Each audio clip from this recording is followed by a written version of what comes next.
Oi pessoal, tudo bem? Sou a professora Maria Rosa, de Geografia. Estou aqui para ajudar vocês com as atividades da apostila volume 5, as atividades dos 7º anos. Nós vamos falar sobre o clima, dinâmica natural e ação humana. Tudo certo então?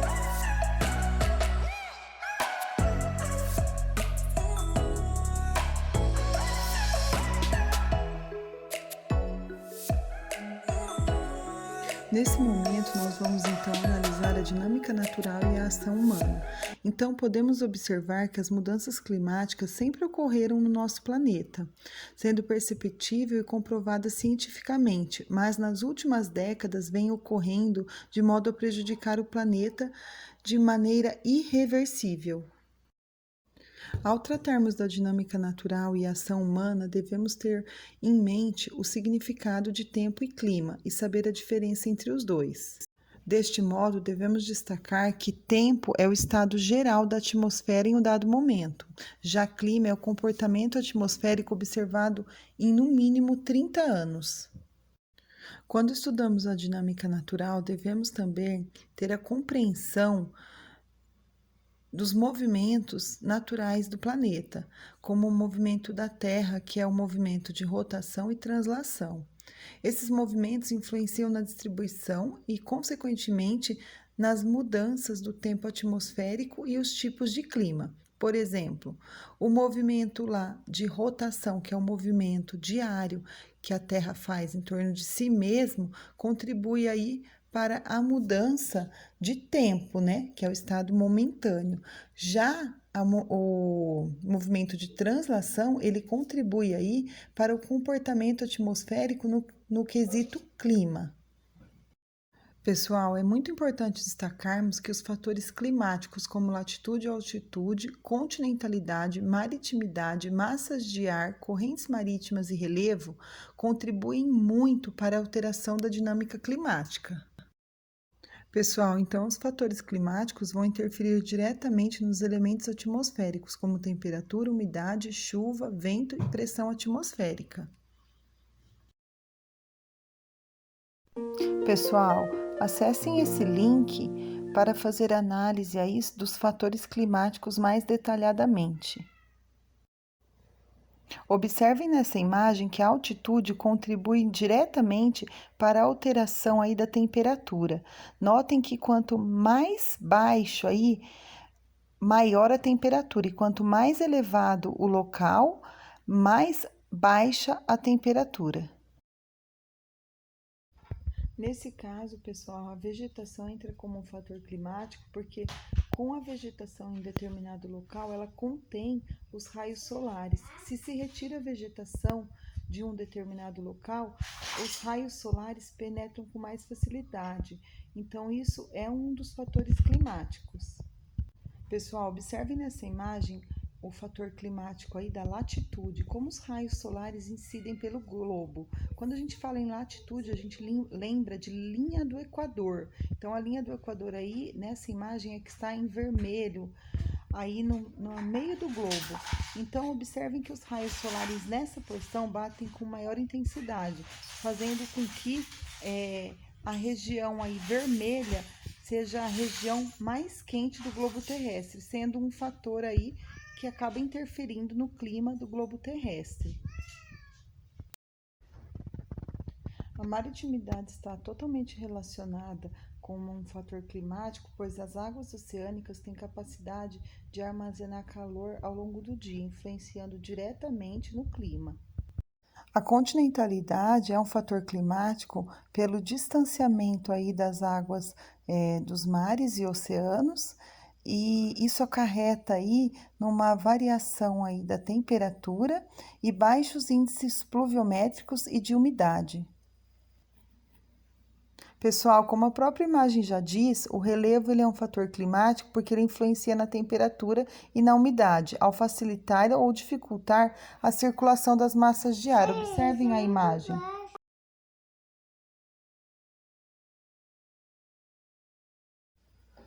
Pessoal, e esses dias dando aula online para uma aluna de 8º ano, a Luana, ela me perguntou sobre a importância aí da ação humana na mudança aí do clima. Então, a gente pode observar na imagem que o homem tem papel significativo aí nas mudanças climáticas, por degradar a vida nos lagos, por contribuir para a poluição atmosférica com os veículos, fumaça das fábricas, além de outros fatores, né?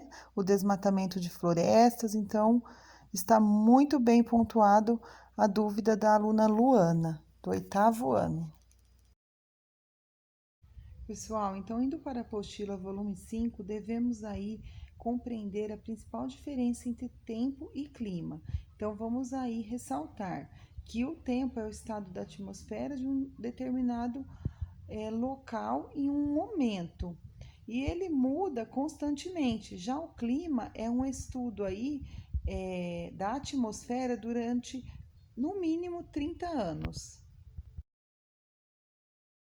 Pessoal, agora um exercício aí sobre tempo e clima. Então, coloque V nas frases verdadeiras e F nas falsas. Então, no exercício, a gente pode observar: o clima pode mudar várias vezes ao dia? Não. O tempo, sim. A gente pode estar estar com uma sensação de muito calor de manhã e muito frio à noite, porque essa é a sensação térmica. Então, a primeira alternativa aí é falsa. Já a próxima alternativa, a previsão do tempo é feita pelos meteorologistas? Sim, está correto, verdadeiro.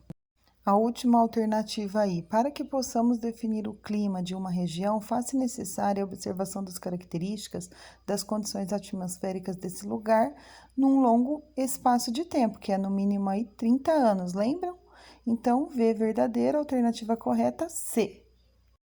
Pessoal, analisando essas imagens, fica muito evidente para nós que o clima interfere diretamente na vegetação. Então, observando aí as zonas climáticas, a gente consegue notar como as vegetações do globo terrestre são influenciadas pela irradiação dos raios solares. Pessoal, no próximo exercício, vocês vão escrever no globo, abaixo, o nome das linhas imaginárias e as zonas climáticas da Terra. Então, lá, primeiro quadrante, de cima para baixo. Então, nós temos o Círculo Polar Ártico, o Trópico de Câncer, a linha do Equador, o Trópico de Capricórnio e o Círculo Polar Antártico. Com relação à temperatura, de baixo para cima, nós temos lá a zona polar, a zona temperada, a zona tropical, a zona temperada do norte e a zona polar do norte.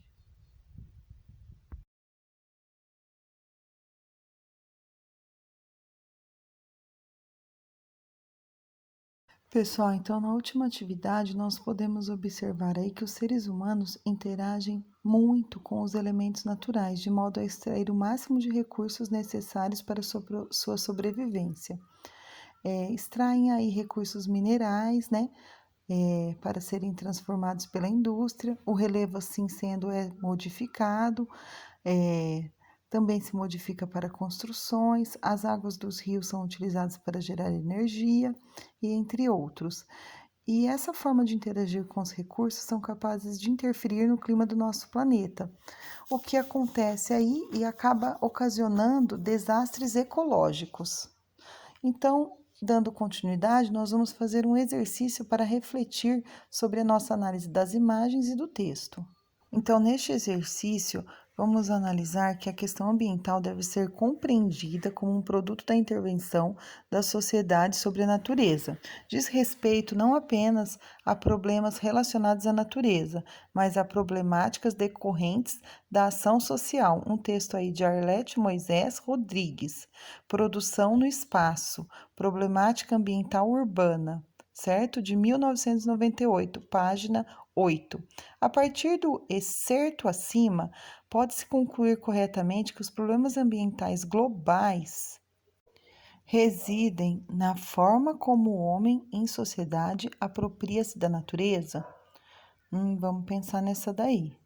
Letra B, nas relações de consumo e não nas relações de produção? Relações de produção também, então está errada. Principalmente na forma de exploração dos recursos naturais não renováveis, não. Tanto nos não renováveis como nos renováveis também. Apenas nas relações de produção, porque estas não têm vinculação com o consumo? Então a certa é a letra A.